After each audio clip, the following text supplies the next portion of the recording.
Matthew Bible, the first book of Samuel, called the first book of the Kings.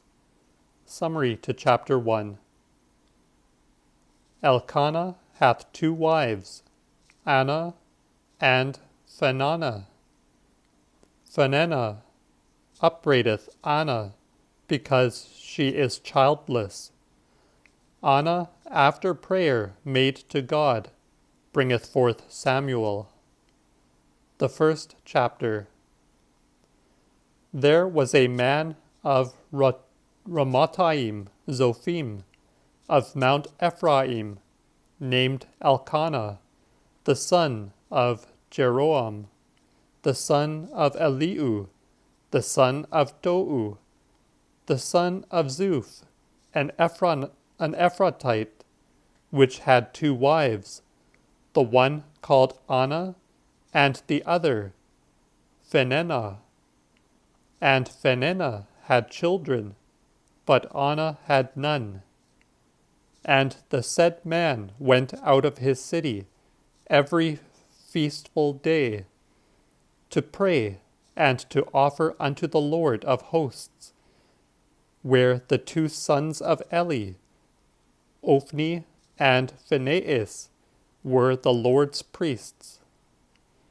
And it fell on a day, as Elkanah had offered, that he gave to Phinehah his wife, and to all her sons and daughters portions.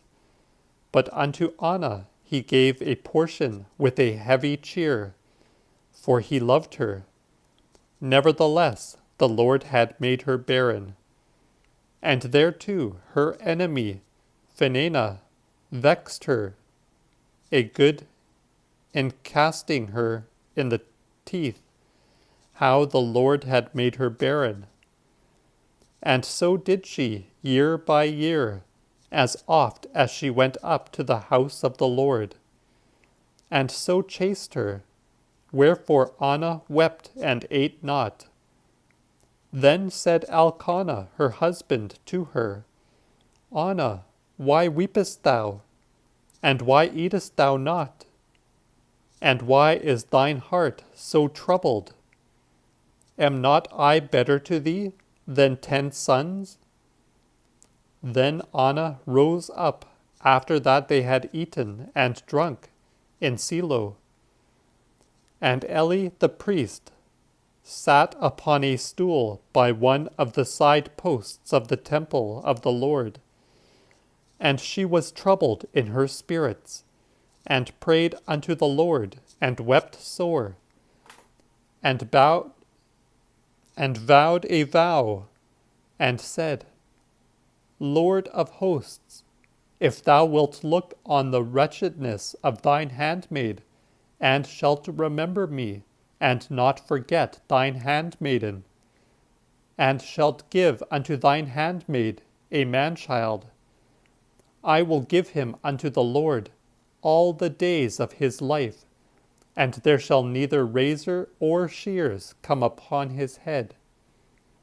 And as she continued praying before the Lord, Eli marked her mouth.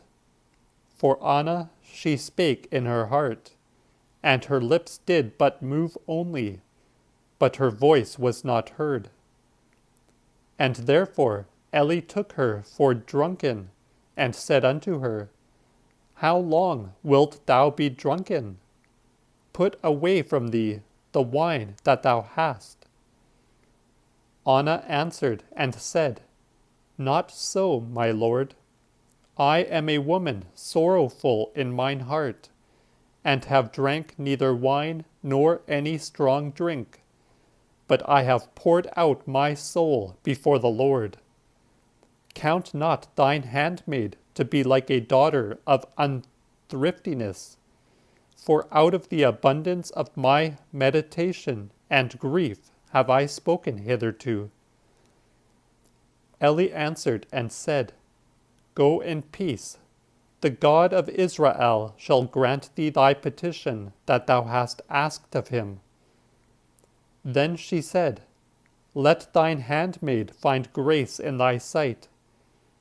And so the woman went her way, and did eat, and looked no more so sad. And they rose up early, and bowed themselves before the Lord, and then returned and went to their house to Ramoth. And Elkanah lay by his wife Anna, and the Lord remembered her.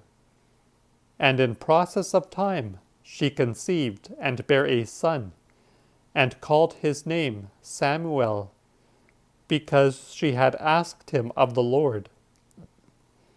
And Elkanah and all his house went up to offer unto the Lord, both the offerings due for the feast, and also his vows. But Anna went not up, for she said unto her husband, I will tarry until the lad be weaned, and then I will bring him, that he may appear before the Lord, and there abide forever. And Elkanah her husband said to her, Do what seemeth thee best. Tarry until thou hast weaned him. Only the Lord make good his saying. And so the woman abode, and gave her son suck, until she weaned him. And then she took him with her, when she had weaned him, with 3 bullocks, and an ephah of flour, and a bottle of wine, and brought him unto the house of the Lord in Silo, howbeit the child was yet young. And they slew the bullocks, and brought in the lad to Eli. And then she said, O my Lord, as truly as thy soul liveth, my Lord, I am the woman that stood by thee here, praying unto the Lord, and for this lad I prayed. And the Lord hath given me my desire, which I asked of him. And therefore I also lent him the Lord, as long as he may be lent the Lord. And so they prayed there unto the Lord.